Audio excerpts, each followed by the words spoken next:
No se puede sacar el anemia sin cloro. No, pero pueden hacerlo con potasio, donde el valor es 8 y no es 12. Ya, bueno, ya. Pero yo les he dicho que solamente con cloro lo vamos a hacer. Entonces sí va a ser cloro.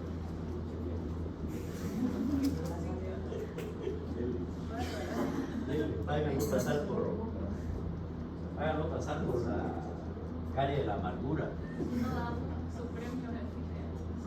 Ya, la anemia. Miren ustedes, en este caso, ¿cuál es la característica que va a tener esta anemia? Aquí hay una alteración de su morfología del eritrocito, donde cuando se está desarrollando en la médula ósea, ya ustedes vayan cuando viene del eritoblasto y todo lo demás. Entonces aquí, ¿qué es lo que va a haber? Por ejemplo, en este caso puede ser que la médula ósea se encuentre en una etapa hipercelular y la anemia se va a basar exclusivamente en la ineficiencia o ineficacia de la eritropoiesis. Es lo que vamos a encontrar. ¿Por qué? Porque va a estar clasificada solamente para ella. Entonces aquí, ¿qué es lo que causa en este caso? Por ejemplo, la megaloblástica puede ser causada por dos tipos de deficiencia. Por la deficiencia de los folatos, que vendría a ser la vitamina B9 o la vitamina B12, que vendría a ser una de las principales, la B12, las dos, B9 y B12, donde altera, miren ustedes, en la síntesis del ADN. Ahí es donde va a alterar. Por lo tanto, aquí tanto el folato como la vitamina B12 van a participar de una manera normal en la síntesis del ADN. Si no hay eso, entonces no se forma el ADN y por lo tanto nosotros vamos a tener una alteración de la morfología exclusiva del glóbulo rojo.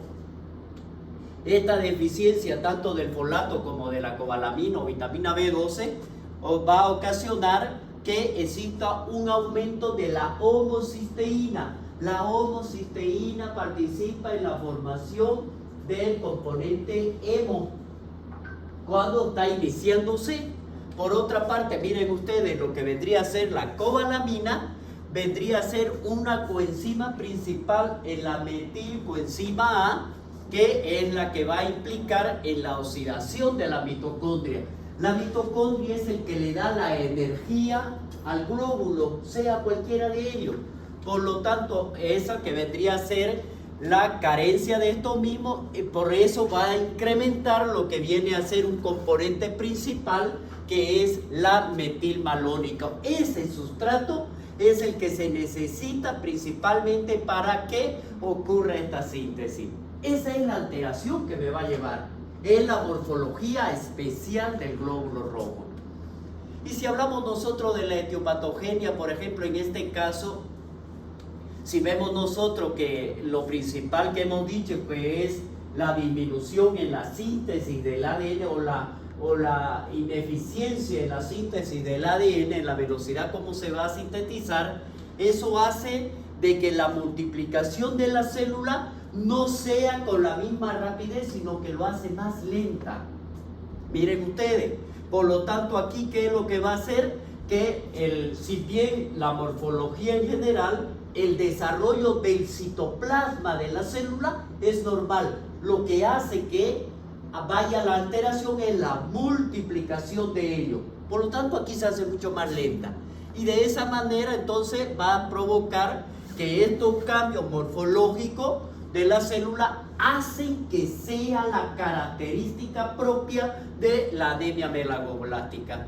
Por lo tanto, aquí, ¿cómo vamos a tener nosotros un glóbulo si la multiplicación es lenta? Vamos a tener mucho más grande. Eso es lo que está haciendo.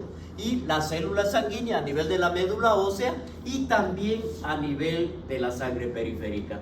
Por lo tanto, aquí los progenitores eritroides megaloblásticos van a tender a destruirse en la médula ósea por su gran tamaño.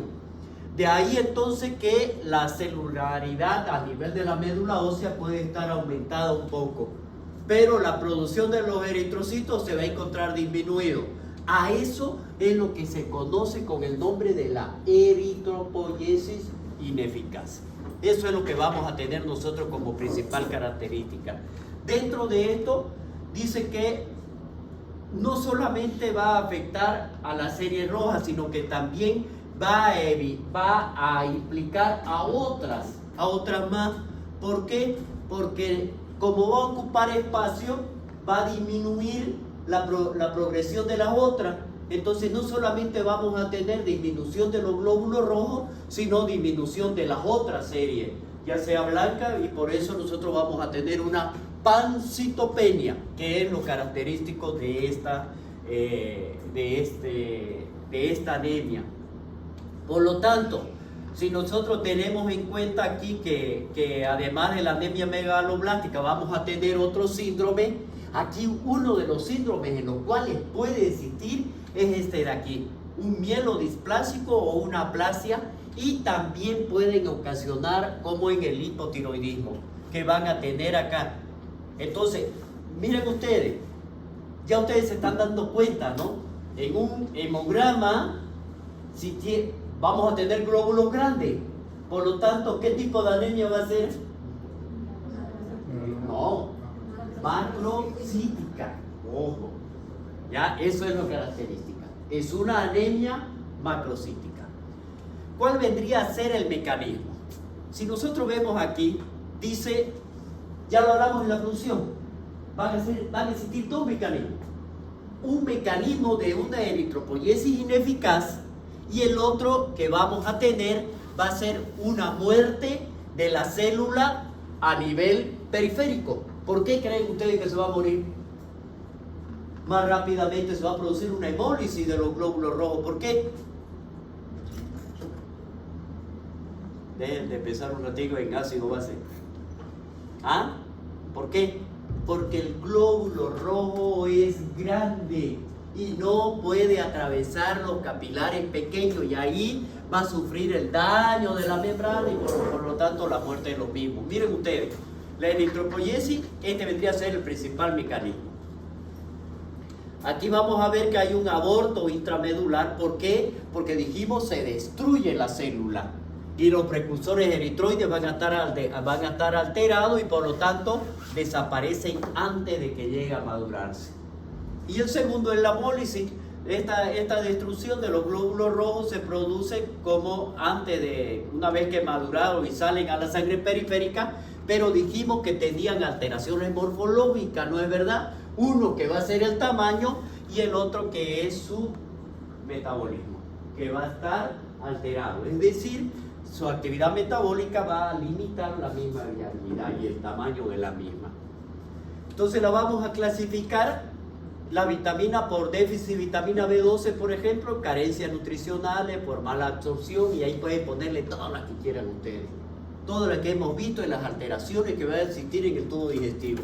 Gastritis, intervenciones quirúrgicas, anemia, que es la perniciosa, medicamentos como los inhibidores de la bomba de protones, los inhibidores H2, los ancianos, insuficiencia pancreática, ileíte, o por hipercloridia, como es el de Solinger-Ellison y la enfermedad de Imersul.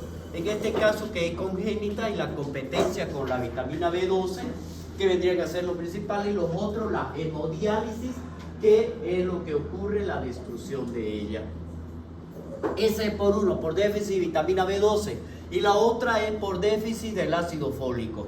Aquí vemos, ¿no? También lo mismo, las carencias nutricionales, la mala absorción, alcoholismo, tabaquismo, fármaco, un exceso de requerimiento cuando se lo precisa.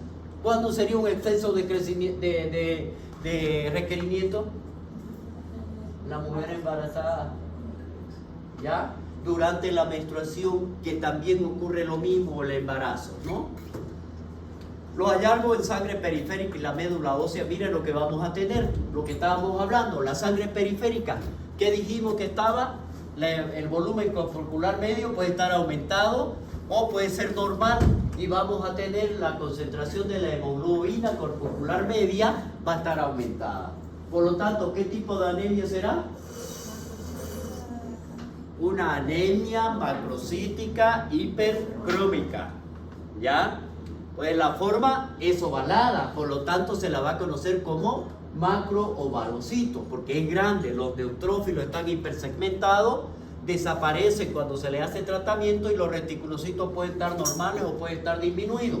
Simplemente piensen en la forma en cómo se van a liberar. Hay la bilirrubina que va a estar aumentada, el LDH, esto va a depender del grado, ¿no? Los hierros y la ferritina, hay aborto intramedular, por lo tanto podremos tener un aumento. Puede haber una pancitopenia, dijimos, ¿no? Porque se pueden alterar los precursores de otralina por el tamaño, ¿no? Eso tenemos que hacer un diagnóstico diferencial con la aplasia medular. Eso es la sangre periférica. Una vez que encontremos nosotros esto, nos vamos a ver si es necesario hacer un estudio de médula ósea, ya sea por punción o ya sea por biopsia. Entonces vamos a ver aquí, hay una hipercelularidad, ¿no es verdad?, de la serie eritroide y mieloide. ¿Por qué? Por esto principal, porque hay un retardo en lo que viene a ser la división celular. Los depósitos de hierro van a estar aumentados por la eritropoiesis. Esto es lo que vamos a identificar nosotros en caso de los neutrófilos, miren, que van a estar hipersegmentados, que esto es lo que vamos a encontrarlo, y el macroovalocito. Ahora, hablemos nosotros de un déficit primario, eso es lo que vamos a encontrar en general. Hablemos de la vitamina B12.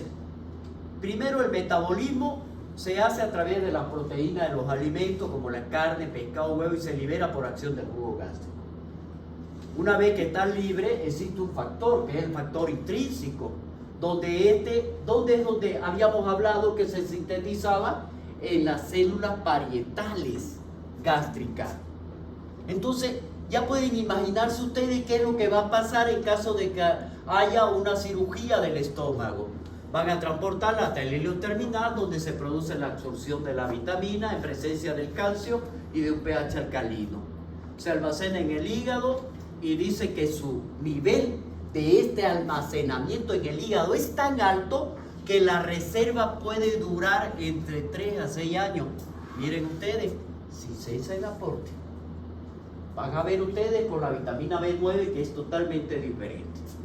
En la sangre la vitamina B12 circula unida a las proteínas como la covalifilina, por ejemplo, que es la transcobalamina 1 y 3, se sintetiza en los neutrófilos y se encarga de fijar a la mayor parte de la vitamina, y este va a deberse principalmente a su vida media larga, pero no la transporta, solo la une y quedaría como reserva dentro de ello.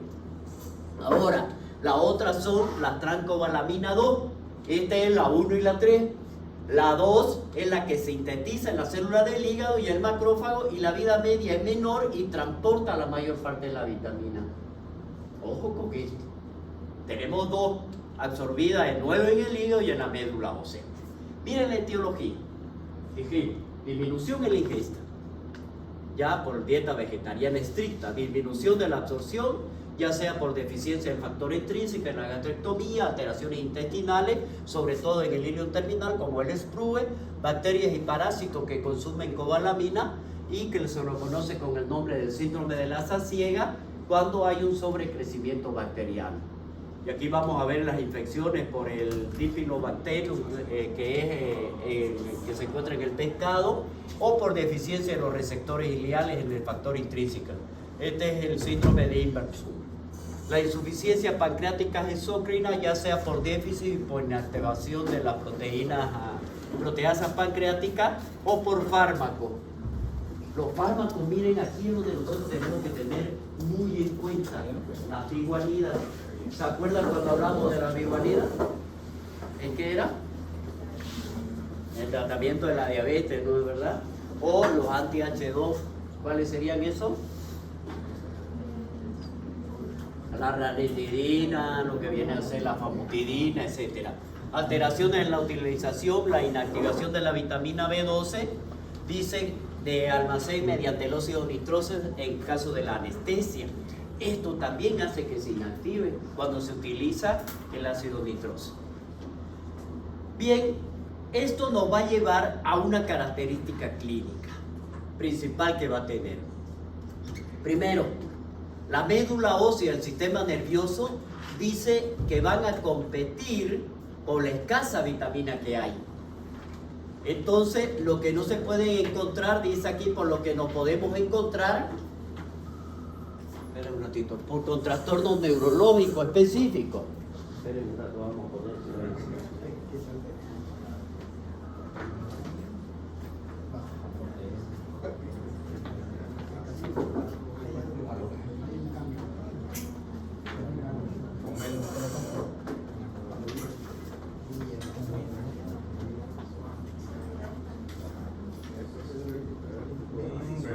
Suavito como el refresco de piña y la guana.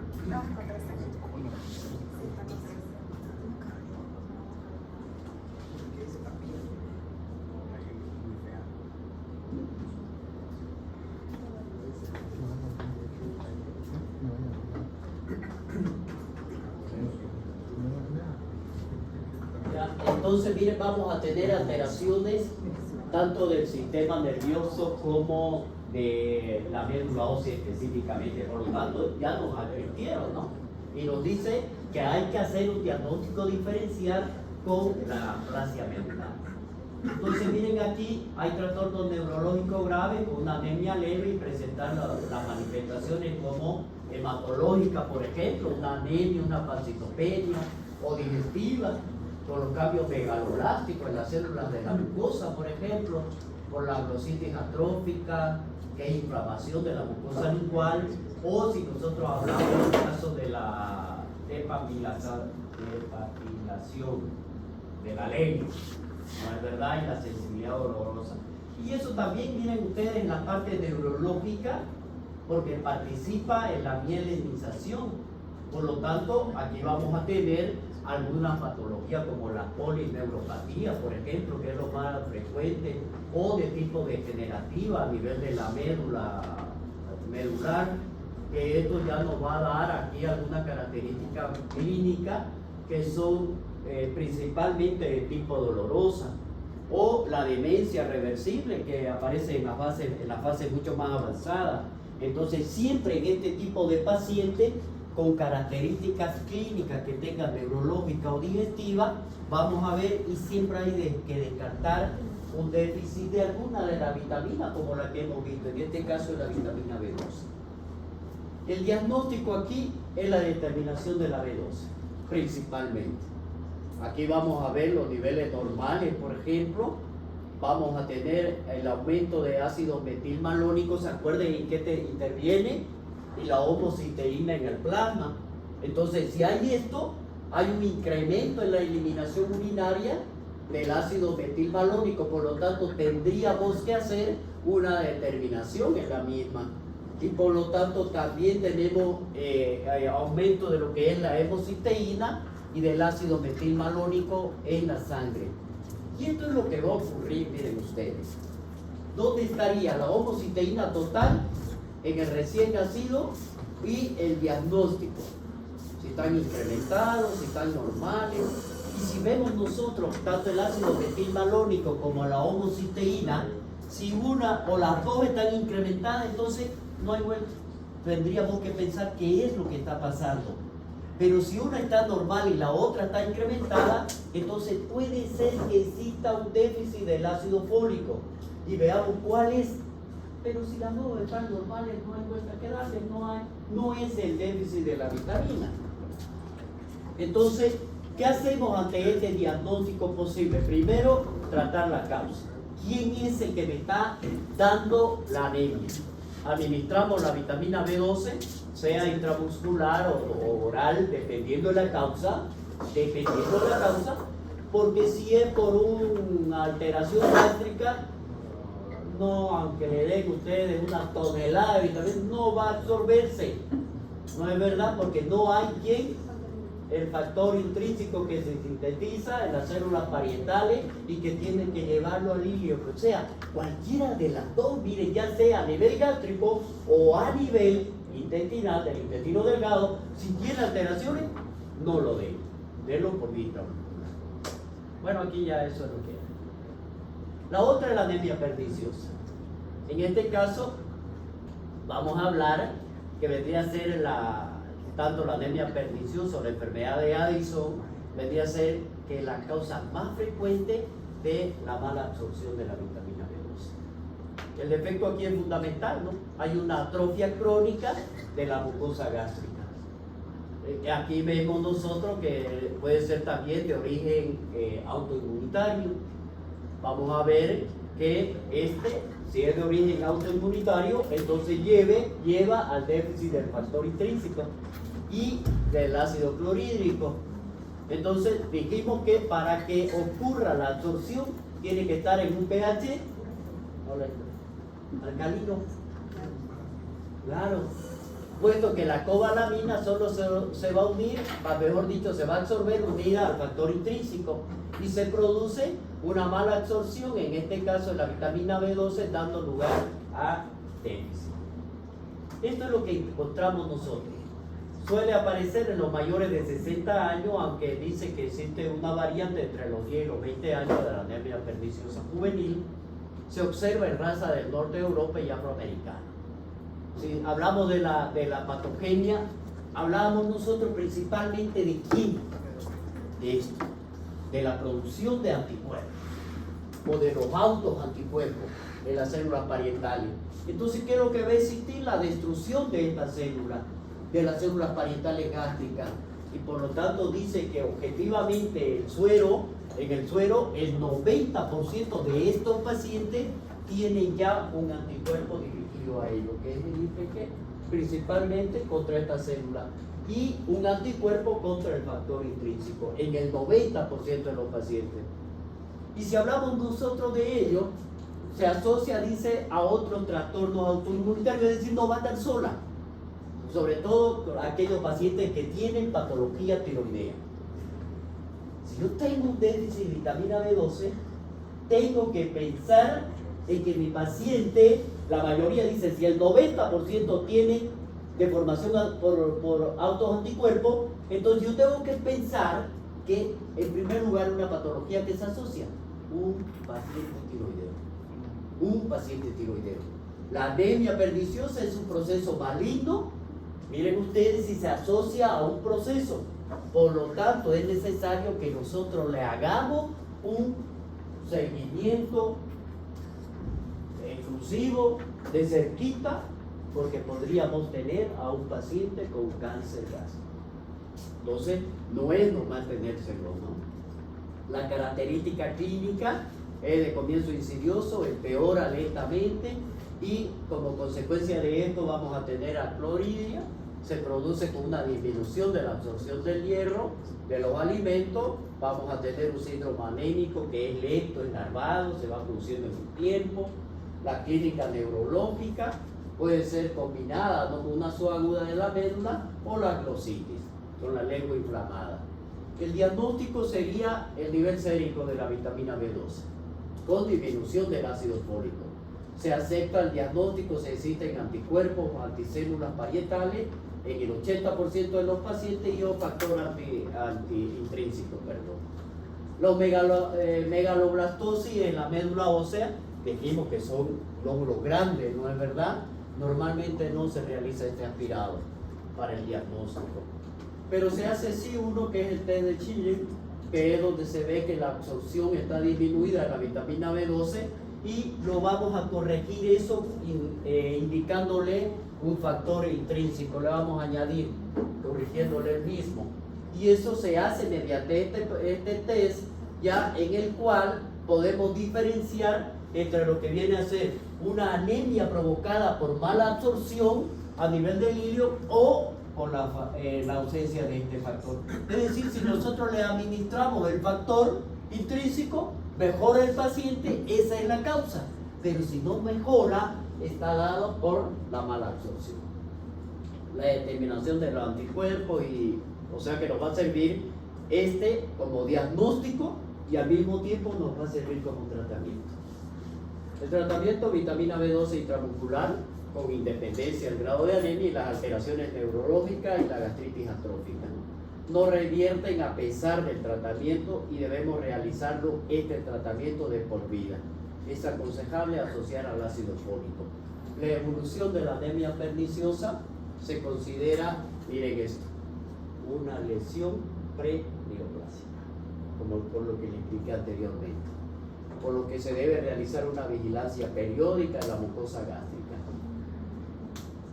La anemia provocada por el déficit de folato, el folato dijimos que es la vitamina B9. ¿En qué va a intervenir? En la síntesis del DNA. ¿Ya? Entonces miren ustedes, por eso, entonces aquí vamos a tener tanto el ácido fólico o la vitamina B9, que vendría a ser el folato, ya representa la causa más frecuente de lo que son las anemias megaloblásticas.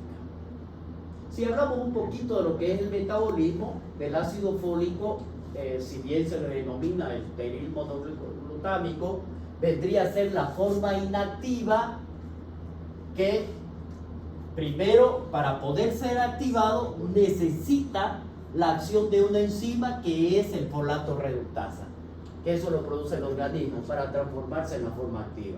Por lo tanto, a esto se le denomina ácido tetrahidrofólico o ácido folínico.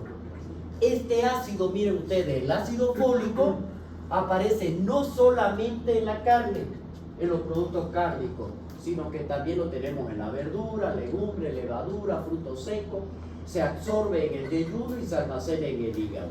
La única diferencia aquí que lo que se almacena en el hígado solamente puede durar entre 3 a 4 meses. Esto para que comparemos con lo que vendría a ser la vitamina B12. La etiología: disminución del aporte de nutrición, etilismo, disminución de la absorción, la misma causa, aumento del consumo en el embarazo, la infancia, la hematopoiesis hiperactiva o hipertiroidismo, actividad bloqueada del folato, que son los antagonistas inhibidores del folato reductasa. ¿Y cuáles son? Miren ustedes, el metotrexato, que se utiliza en los pacientes que tienen algún tipo de colagenopatía, y cuando hablo de colagenopatía estoy hablando de artritis, lupus, fibrosis, que son las más características de ella. Entonces ya vamos a ver que en estos pacientes que están recibiendo esto, tendríamos que tener el cuidado de darle como complemento ácido fólico. Ya, incremento de la pérdida como la enteropatía o pierde proteína o la hemodiálisis. La característica clínica es similar a la del déficit de vitamina B12, pero sin manifestaciones neurológicas. ¿Por qué? Porque el ácido fólico no es necesario para la síntesis de mielina. El diagnóstico, megaloblastosis mediante un aspirado de médula ósea, aunque no se la realiza por el tiempo, mejor dicho, por el procedimiento que es tan correcto. ¿Ya? ¿Qué es lo que tenemos que hacer? Hay una disminución del folato eritrocitario, menos a 100 nanogramos, y lo podemos ver en la sangre periférica. Disminución del folato sérico, menos de 3 nanogramos. El ácido fólico aquí sérico va a estar influido por las fluctuaciones diarias de la dieta. Y eso va a depender muchísimo de qué tipo de dieta. Generalmente se la asocia. Si hay una anemia de tipo megaloblástica, se la asocia ya de que existe un déficit del ácido fólico. Por las intercurrencias que podemos tener en el diagnóstico. Aumento de la hemocisteína plasmática. Entonces el tratamiento es, gracias a Dios, por vía oral. Va a depender de la causa. Va a depender. Si hay mala absorción, dar ácido fólico oral, y si no hay respuesta, entonces damos el folínico, que es el parenteral. Si ingesta de fármacos que alteran las enzimas, simplemente hay que suspenderla. ¿Cómo vamos a estudiar a un paciente con una anemia macrocítica? En primer lugar, aquí lo que tenemos que tomar en cuenta, además que tiene una anemia megaloblástica, dijimos que tiene otro trastorno, ¿no es verdad? Y a esos trastornos tenemos que considerar uno de ellos, que es el mielodisplasia. Entonces, o la aplasia o el hipotiroidismo, que nos ocasionan este tipo de anemia macrocítica. Entonces aquí, ¿qué es lo que tenemos que hacer nosotros? Hacer un estudio, bueno, no nosotros, sino solicitarlo, hacer un estudio de la sangre periférica. Vamos a buscar un hallazgo que nos guía que existe una anemia de tipo megaloblástico, como cuáles. ¿Qué van a buscar? Los neutrófilos hipersegmentados. Acuérdense del dibujito que le presenta la imagen, porque estaba el neutrófilo hipersegmentado. Ese es el que tenemos que buscar nosotros. O El glóbulo rojo, grande, pero de tipo oval, no bicóncavo, sino oval. El macrovarocito. Eso lo van a buscar los bioquímicos. Deben solicitar niveles séricos de vitamina B12, ácido fólico, ácido metilmalónico y la homocisteína. Y en última instancia, si no tenemos respuesta en 10 días tras que iniciemos el tratamiento, debemos realizar ya un aspirado de médula ósea. Con el fin de obtener un diagnóstico definitivo. Esto es lo que debemos hacer. Todo lo que hemos hablado de cada uno de ellos para llegar al diagnóstico final. ¿Listo? Tenemos 15 minutos. Le estaba comentando a sus compañeros que llegaron temprano de que los últimos dos temas de anemia, de hematología, que es anemia. Aplasia medular y leucemia. No, aplasia hablamos. De leucemia y el otro que es hemolítica, eso lo vamos a dejar, se los voy a pasar, lo van a tener. ¿Para qué? Para que me dé tiempo de poder avanzar por lo menos 3 temas de reumato. ¿Cuáles van a ser esos temas? Artritis reumatoidea, fiebre reumática y lupus eritematoso. Eso voy a ver. Sí, eso va a entrar. Eso va a entrar en el final. ¿Listo? Pero no, pues lo demás yo se los voy a pasar. ¿O quieren que entre igual? No, el examen es mañana. No lo posterguen. No posterguen más su examen. Porque me van a hacer aumentar preguntas. Examen miércoles, jueves y viernes. No hay ni tiempo, por favor. Terminamos con esto y no le va a dar tiempo. Bien. ¿Ah? Y si repite la nota de nefro. ¿No?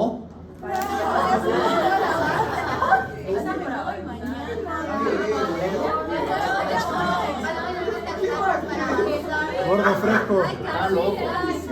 Está loco. Gordo fresco. Todavía, si hubiera dado primero esta segunda parte y me hubieras dicho que repitamos la nota, daba por entendido que sabía. No dijo No, ¿por qué no dijo eso? vamos a hablar de reumato, no perdamos el tiempo.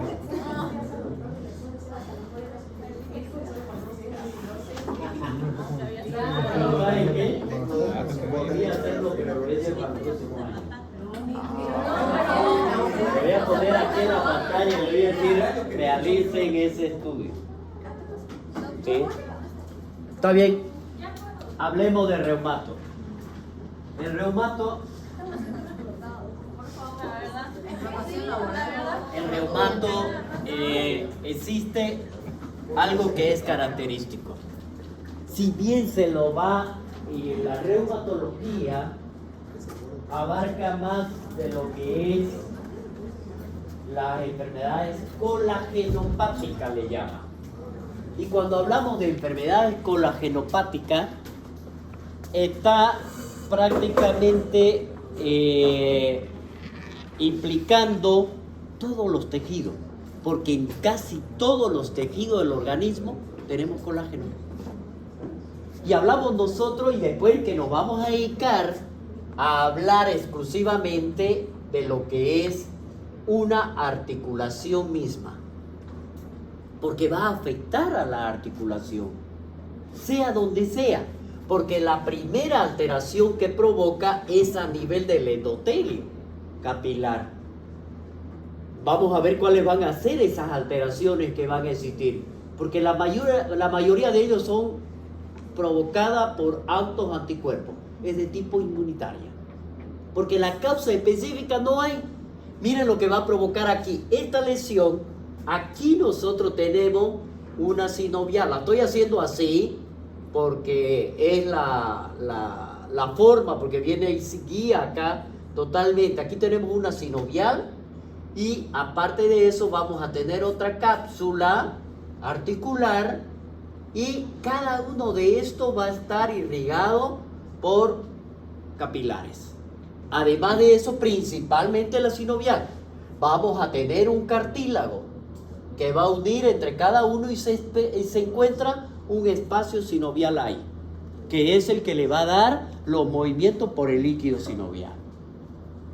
La alteración que me va a provocar en sí es sobre ese proceso, sobre este de aquí. Y vamos a ver, porque si bien hablamos nosotros, por ejemplo, qué es o qué son las articulaciones, para hablar de lo que es reumatología, porque no solamente abarca las patologías existentes, sino también va a abarcar al sistema inmunológico. Bien, veamos nosotros qué es lo que dice aquí. Las articulaciones, cómo están conformadas, nos permite clasificarlas en función a su movilidad. Y de aquí nos va a permitir ver que son sinartrosis, anfiartrosis o diartrosis. O bien aquellos por el tejido que la vienen a formar. Entonces vamos a ver aquí que vamos a distinguir los diferentes tipos de articulaciones.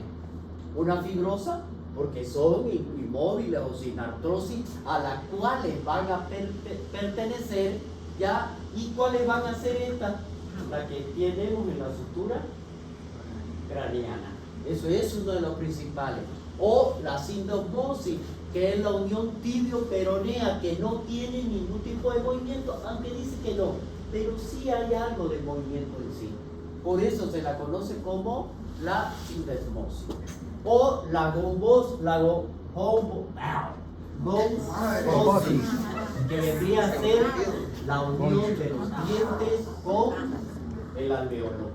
Miren ustedes, eso es lo que vendría a ser dentro de ello para conocer desde el punto de vista de su composición, la fibrosis. Ahora veamos nosotros que son las cartilaginosas. Esta tiene poca movilidad, o también se la conoce con el nombre de anfiartrosis, como la sincondrosis en este caso, que vendrían a ser aquellas que tienen en su composición cartílago hialino, o que tienen placas epifisiarias en el hueso de crecimiento, y eso están en todos los huesos largos, o la sínfisis, que vendrían a ser los fibrocartílagos, o la sínfisis púbica y los discos intervertebrales. Ya de aquí no les voy a enseñar anatomía. Las sinoviales, en este caso, aquí tenemos las diartrodiales, en ese caso que tienen una gran movilidad, como son casi todas las articulaciones periféricas. Y aquí vamos a ver, ¿no?, las interapofisiarias o vertebrales y la sacroiliaca. Toda la columna vertebral tiene cierto movimiento.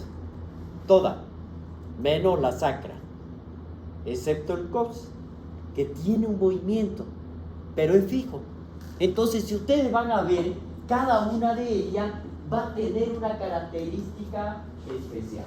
Pero todas, miren ustedes, tienen tejido que lo va a diferenciar.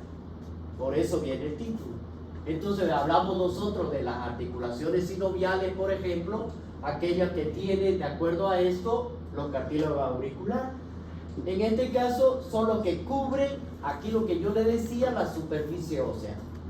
Puede ser el liso, de color blanco azulado, de un espesor de 2 a 4 milímetros, y su función principal es amortiguar, evitar el roce de hueso con hueso.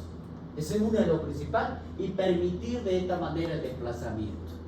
No tiene una vascularización, por eso le dije que la vascularización viene a estos niveles, pero no a nivel del cartílago, ni inervación. Por eso cuando duele una articulación, no es por el daño que vaya a ocurrir a nivel del cartílago, sino que es por el daño de la sinovial. Y ahí vamos a ver nosotros. En estos compuestos, entonces, la red de fibras de colágeno, el tipo 2, los proteoglicanos que se producen por los condrocitos, estos forman más del 50% del peso seco y se encarga del mantenimiento de la integridad de este tejido.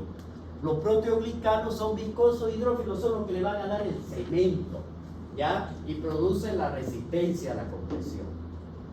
Estos son los cartílagos auriculares. El otro es la membrana sinovial, que vendría a ser este de aquí, el primero que le dibujé.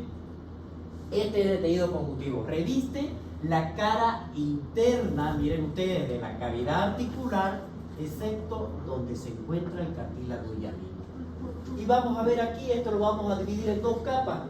Una íntima, que es la que va a encontrar los sinoviocitos, y la otra que es la subíntima, que está formada por tejido fibroso. A este nivel, una que está en contacto directo y la otra que va a estar en contacto directo con el hueso y el cartílago, y este otro que va a estar en contacto con la cápsula.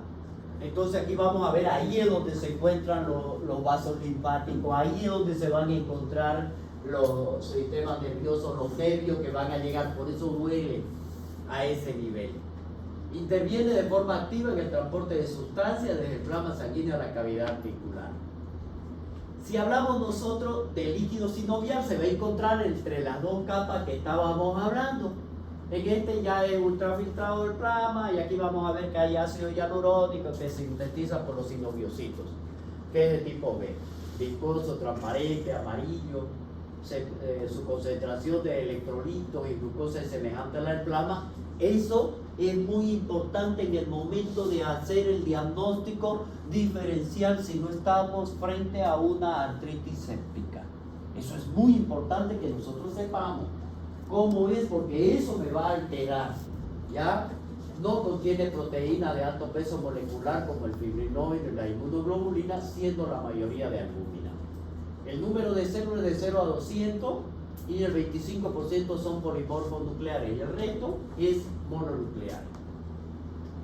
Los meniscos, la parte más externa, que es el fibrocartílago interarticular, son principalmente de algunas de las articulaciones diacroniales, tienen aquí ambos, ¿no? Tienen sistema tejido fibrótico o fibrocartílago, tienen ambos, tejido fibrótico y cartílago, por eso se lo conoce como fibrocartílago, ¿ya? O menisco firmemente fijado a las cápsulas articulares, y tenemos un menisco interno y otro menisco externo, sobre todo por colágeno tipo 1 y carecen de vascularización e inervación.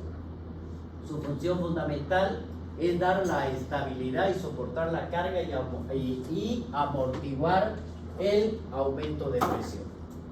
Se localiza en las rodillas, articulaciones temporomandibular, esternoclavicular, acromioclavicular y radiocubital distal.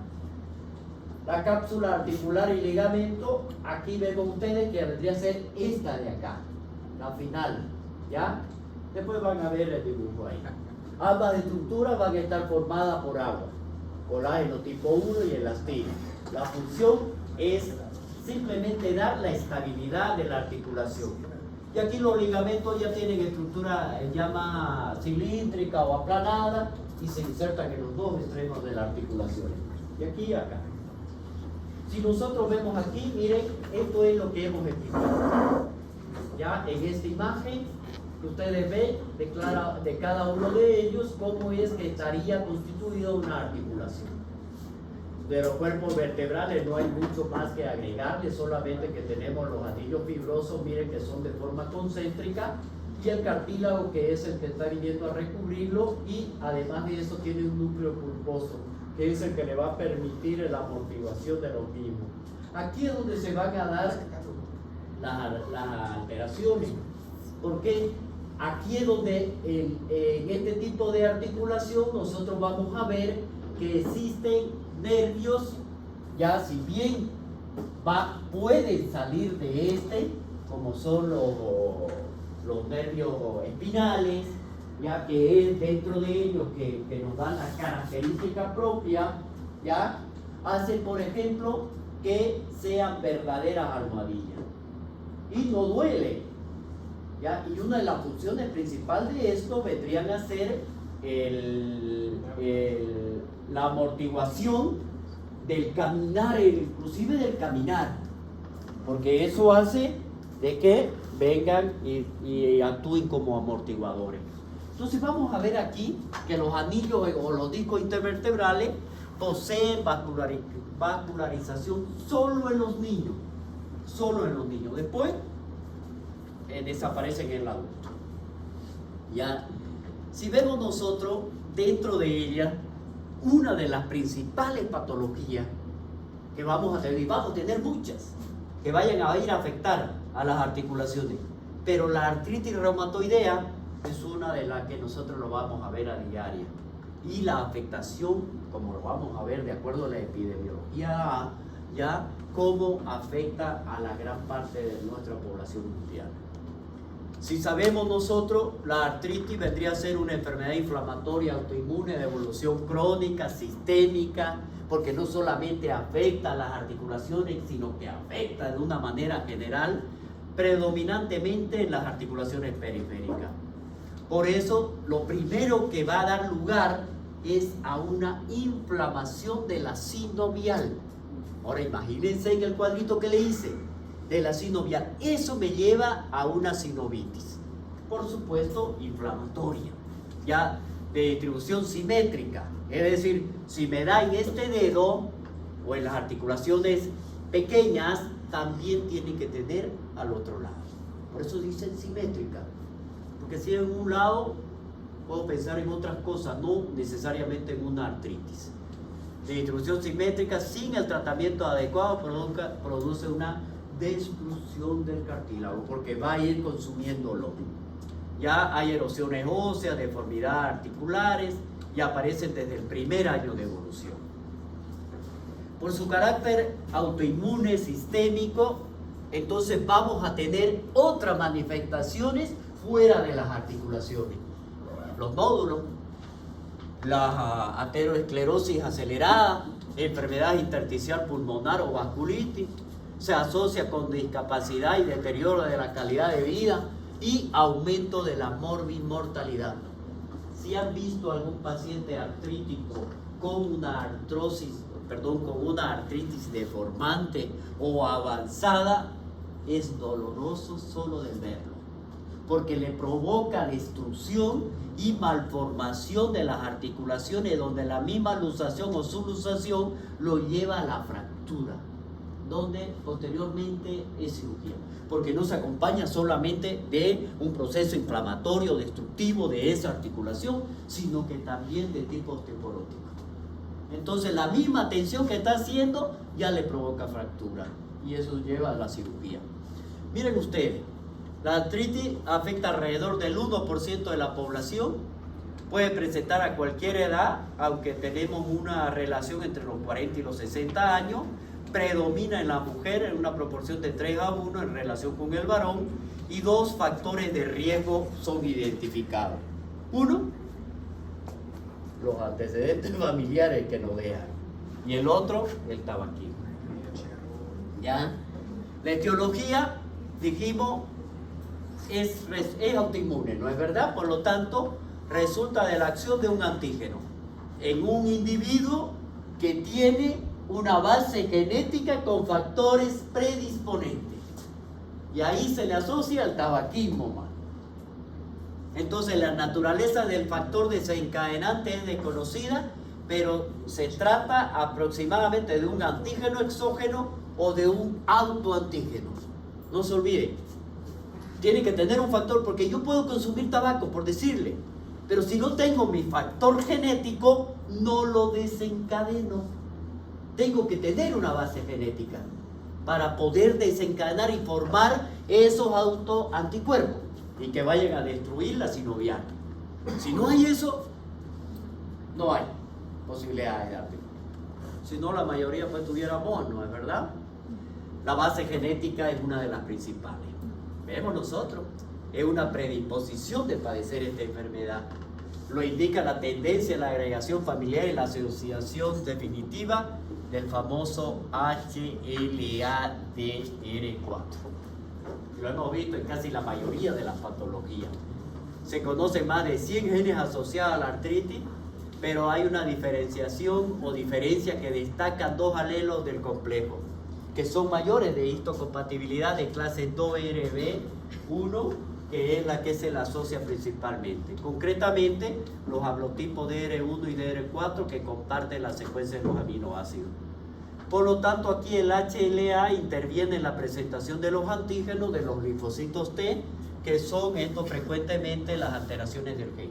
el PGP, que es uno de ellos y que media la activación de la célula.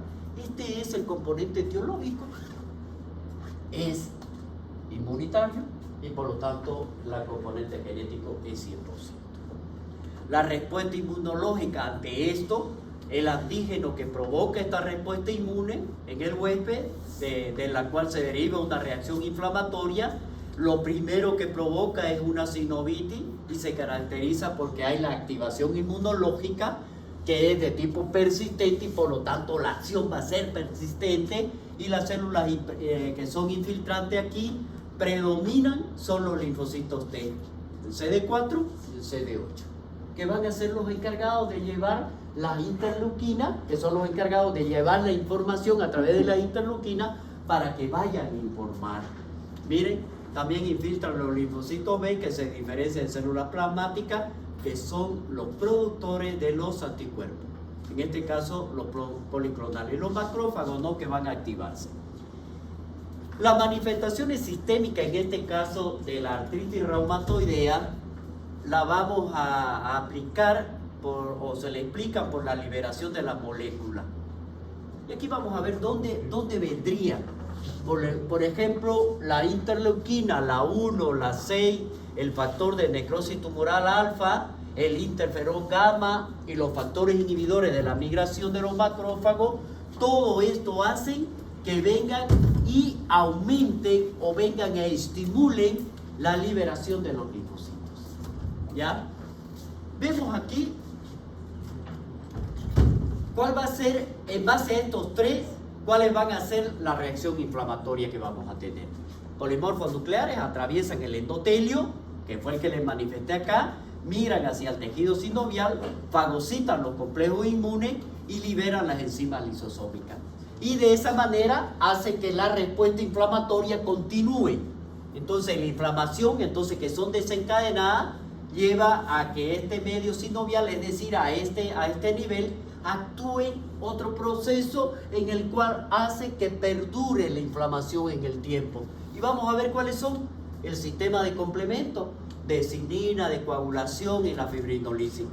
Miren ustedes, la mayor parte de la destrucción del cartílago acá se produce porque existe una yuxtaposición de la sinovial inflamada, que vendría a ser esta de aquí, a esa sinovial en la cual han venido y han llevado, se lo conoce con el nombre de Pannus, que tiene tejido de granulación vascular, hay cantidades de enzimas que vienen a degradarla y todo esto me va a llevar a, si nosotros hacemos un análisis de la articulación sinovial, el hueso que articula a través de los cartílagos, se descubre la superficie de la articulación.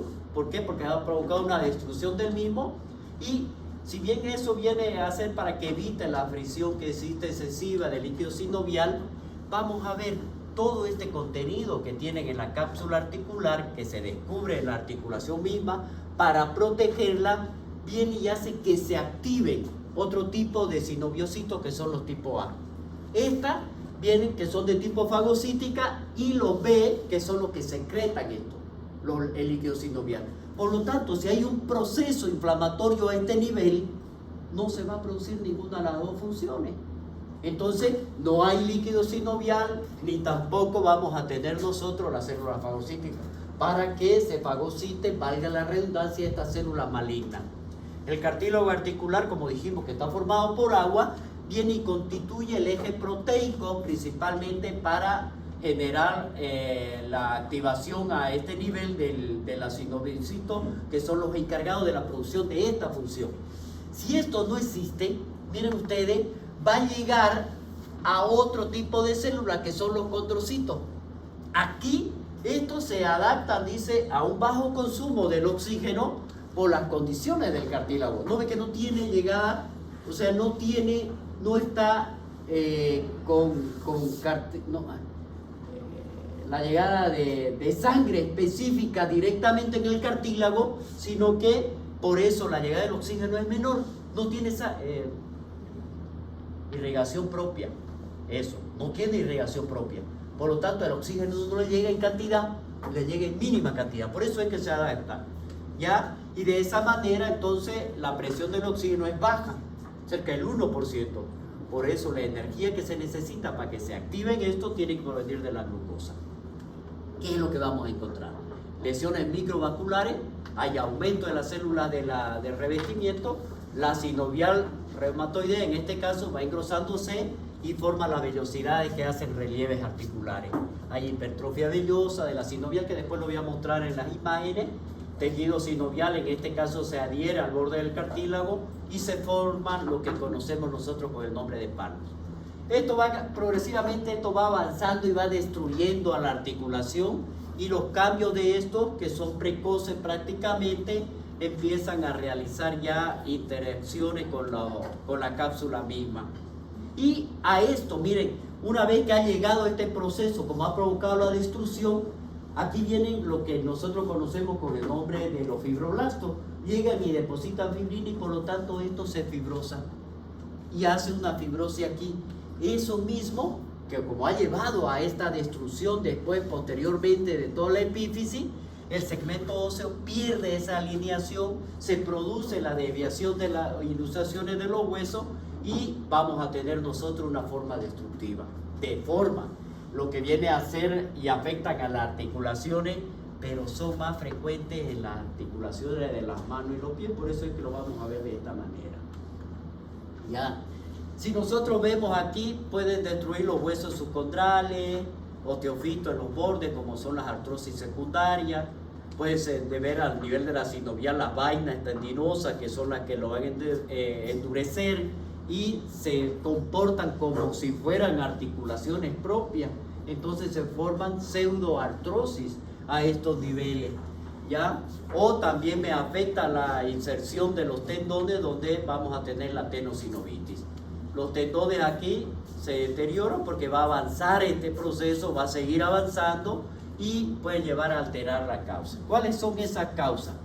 Alteraciones histológicas, nódulo reumatoideo, que vamos a ver. Una zona central, necrótica, tiene material fibrinoide, hay una intermedia. Bueno, es cómo estaría conformado. Miren, esto es el páncreas. Prácticamente los osteoclastos, fibroblastos, macrófagos, células dendríticas, células T, células plasma, eso es lo que contiene. Y esta de aquí es la sinovial, y aquí ya estaría el cartílago, y esto me está destruyendo prácticamente. Si dejamos nosotros que esto continúe, me va a destruir el cartílago y luego destruye los huesos. Y aquí es donde vemos las famosas imágenes en sacabocado. Dentro de esto, la manifestación clínica son las poliartritis crónica, ¿no? 6 semanas de evolución, simétrica, de articulación periférica, tiene carácter destructivo, que viene a asociarse ya a una discapacidad casi completa del paciente. La calidad de vida queda prácticamente destruida y aumento de la mortalidad, si tiene patología de base. Las manifestaciones inespecíficas como astenia, anorexia o pérdida de peso y febrícula, y los síntomas aparecen generalmente en forma gradual, es decir, en varias articulaciones. Y eso lo vamos a ver, ¿no? La muñeca, las manos, las rodillas y los pies de forma simétrica.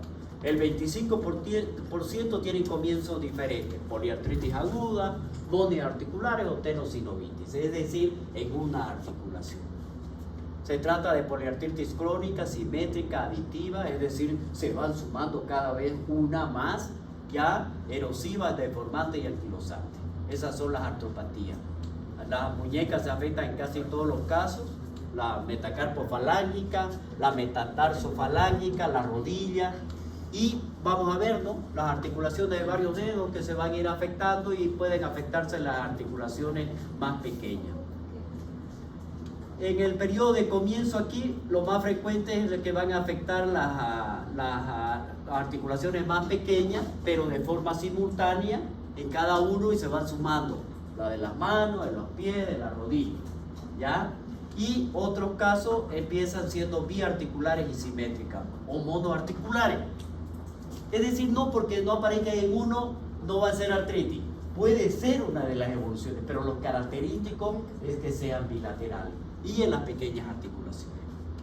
En el periodo de estado, aquí ya vamos a ver la sinovitis, dolor tipo inflamatorio, calor, tumefacción y disminución de la movilidad. Es decir, aquí tenemos la tetrada de sexo, ¿ya? La rigidez articular después de la inactividad. ¿Ya? Es otro síntoma muy frecuente.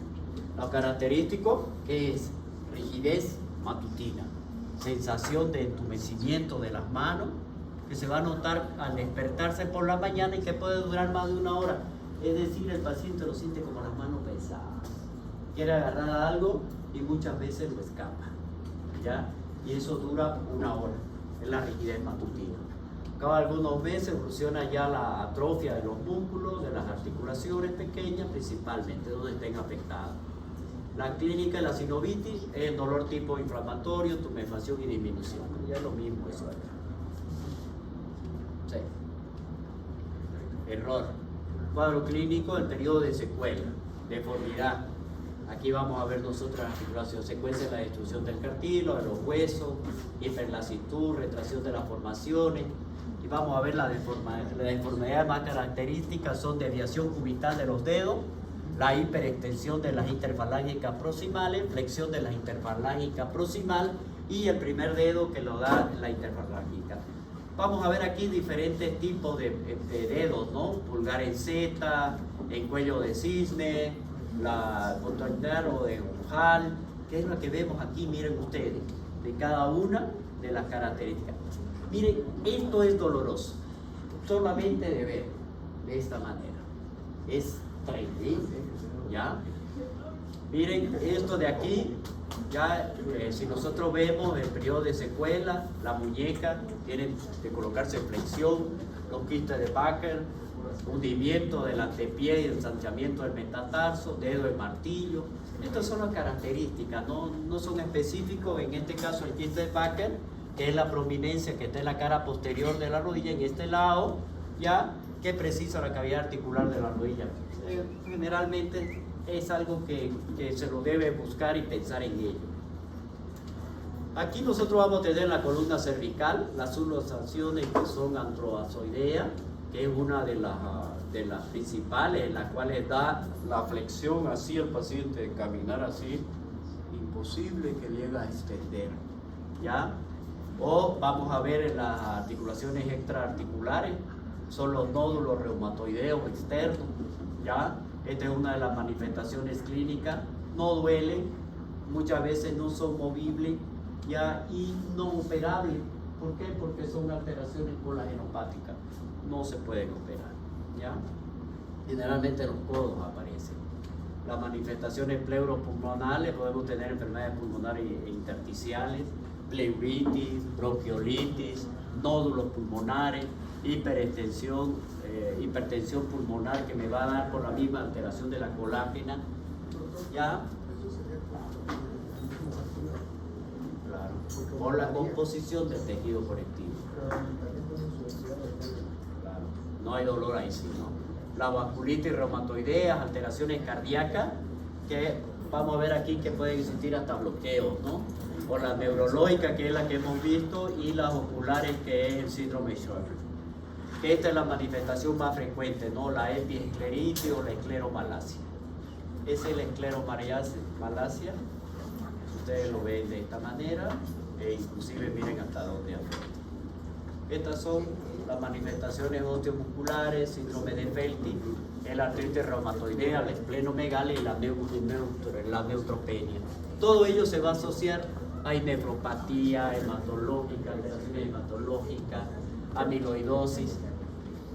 Y si nosotros vemos, miren, en todo el organismo, no, de verdad, no hay uno solo. El diagnóstico hay que buscar, es clínico. En la poliartritis de 6 semanas de evolución simétrica con principal afectación de pequeñas articulaciones, y se solicitan pruebas complementarias. Esto es con fines pronósticos y seguimiento que nos va a servir, pero no sería necesaria para establecer el diagnóstico. Y vamos a ver aquí, esto para que ya se vaya. La analítica básica, anemia normocítica normocrómica, reactante de fase aguda, el PCR y la ESG, ¿ya? Y el líquido sinovial, que es lo que nosotros vemos. Es inflamatorio, de esa manera, útil para el diagnóstico, diferenciar entre otras artropatías. Prueba inmunológica, el factor reumatoideo, este es un anticuerpo, principalmente el que vamos a buscar el IgM, ¿ya? aparece en la fase de las 2/3 partes de los pacientes. La positividad, miren ustedes, no establece el diagnóstico, pero sí tiene valor pronóstico. Es lo que nos va a interesar. Los anticuerpos antipeptídicos cíclicos citrulinados, en este caso la sensibilidad es similar al del factor reumatoideo, pero son útiles en el diagnóstico precoz. En este caso, tiene un valor pronóstico. Y los anticuerpos antiproteínas covalamiladas.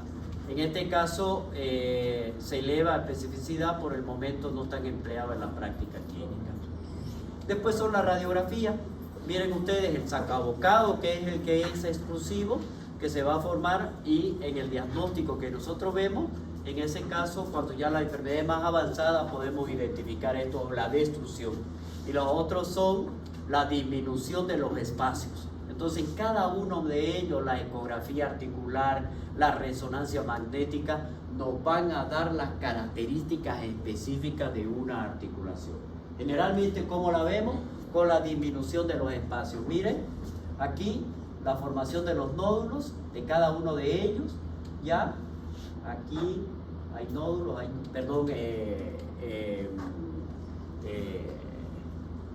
yo le llamo pico del oro, pero son artrosis, ya, y crecimientos como osteofitos que se crecen fuera de la línea ósea. A eso se llaman osteofitos, ya, y eso es lo que se identifica en cada uno de estos. El espacio es el que buscamos, ¿no? El espacio articular. Estos son los criterios de clasificación de la artritis de cada uno, los criterios mayores y criterios menores, y para eso nosotros tenemos que hablar de la afectación articular, de la serología, los restantes de fase aguda y la duración. De cada uno de ellos tienen un puntaje adecuado y nosotros vamos a ver que esta puntuación tiene que ser mayor o igual a 6 para ser positivo. El tratamiento en sí se tiene que hacer un enfoque global. Y el principal objetivo de esto es tratar la inflamación, el dolor, ya, y vamos a ver aquí que la forma que van a ir evolucionando, vamos a ir tratando con cada uno. Y lo más malo de esto es que el tratamiento que le está haciendo efecto ahorita, posteriormente no le hace efecto. Y tenemos que modificar o aumentar otro tipo de tratamiento. Y vemos aquí, y aquí vamos a ver nosotros que uno de los principales es dentro de todo eso, está el metotrexato, que es el primero que tenemos que dar. Y aquí yo les voy a dar a ustedes los primeros, los analgésicos, los AINE, que hay que empezar con ellos, con los ácidos acetilsalicílicos, los inhibidores selectivos de la coenzima 2, los corticoides que podemos administrarlos, y al mismo tiempo vamos a ver el FAME, que es dentro de ellos, que son los fármacos que pueden modificar el curso de la enfermedad, pero no sanarlo. Me modifica el curso, es decir, me lo puede hacer llevable, pero no sana, ¿ya? Y entre eso nosotros tenemos uno de los principales, que es de esto, de los fármacos modificadores de la enfermedad, lo tenemos al metotrexato, dentro de ellos, el primero que debemos ver, y luego vienen los biológicos. Ya, y ahí vienen el Zentamivir, hablando del... No, uno de los biológicos, los más característicos que podemos utilizarlo, del tratamiento inicial, es el metotrexato. Este es el primero que lo vamos a dar. Después, asociado a los antiinflamatorios que hemos visto, ¿no? Asociamos a este es un tratamiento de lesión en el tratamiento. Administrar una dosis semanal, uso simultáneo de ácido fólico, molestias gastrointestinales, la sulfasalacina, que podríamos darlo en reemplazo, pero ninguno de ellos va a reemplazar. Este se puede dar de primero y esto puede venir a asociarse a los antimaláricos, por ejemplo. La leflunomida, que es otro de los principales que se dan, pero no reemplaza. No lo puedo dar como monoterapia, simplemente viene a sumar a esto. La sal de oro, ¿ya? Otros inmunosupresores, y estos son los biológicos. Dentro de cada uno de ellos, un cribado que se hizo para ver qué vamos a dar, y ahí lo tienen. Aliflizimab, que es uno de los principales, el adalimumab, etarset, la cetolizumab, y la golimumab, que son elementos biológicos.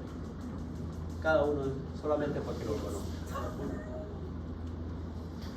La estrategia, siempre elegir el metrotexato de primero, cuando tenemos. Y la respuesta a esto va a ser insuficiente, entonces añadimos un segundo, sintético, ya generalmente la leflunomida. Y así vamos viendo, ¿no? Si es de triple, 4 terapias, si se asocian a otro, y vemos. Entonces yo te pregunto. Iniciar tratamiento, metrotexato. Biológico es claro. Y vamos a ver nosotros acá, miren, de cada uno, ¿no? ¿Cuándo vamos a iniciar con el biológico? ¿Cuáles van a ser las respuestas que tenemos? Eso va a preguntar, no va a preguntar. Ahí está. ¿Ya? Bien, chicos. Esta es la forma como lo van a hacer.